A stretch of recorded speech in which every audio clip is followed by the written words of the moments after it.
Hello పిల్లలు, ఈరోజు మరొక స్టోరీ చెప్పుకుందాం. ఆ స్టోరీ పేరు పులి మీసం. ఒకానొక రోజు ఒక స్త్రీ ఒక సాధువు దగ్గరికి వెళ్ళింది. స్వామి, నా కొడుకు నా మాట అస్సలు వినడం లేదు. తిట్టినా కొట్టినా ఎదురు తిరుగుతున్నాడు. నా మాట వినటానికి ఏదైనా మందు ఉంటే ఇవ్వండి అని వేడుకుంది. సాధువు కాసేపు ఆలోచించి, అమ్మ, దీనికి ఒక మందు ఉంది, కానీ ఒకటే సమస్య. అది తయారు చేయటానికి పులిమీసం కావాలి, తేగలవా అన్నాడు. దానికి ఆమె, నా కొడుకు బాగు కావటం కన్నా నాకు ఏదీ ముఖ్యం కాదు, ఎలాగైనా సరే తెస్తాను అంది. అడవిలో పులి కోసం వెతుక్కుంటూ అది తిరిగే చోటుకు చేరుకుంది.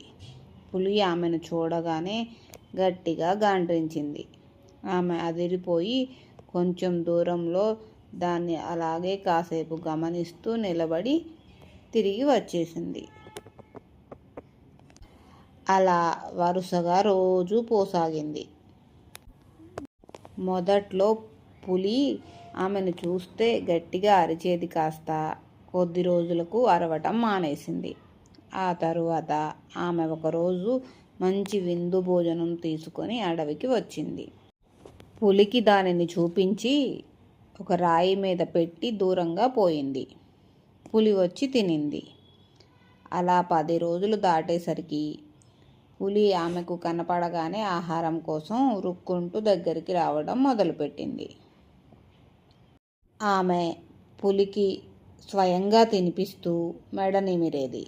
కొద్ది రోజులకు పులి ఆమెకు బాగా అలవాటు పడిపోయింది. ఒకరోజు ఆమె పులిని నిమురుతూ మూతి మీద ఉన్న ఒక వెంట్రుక చటుక్కున పీకేసింది.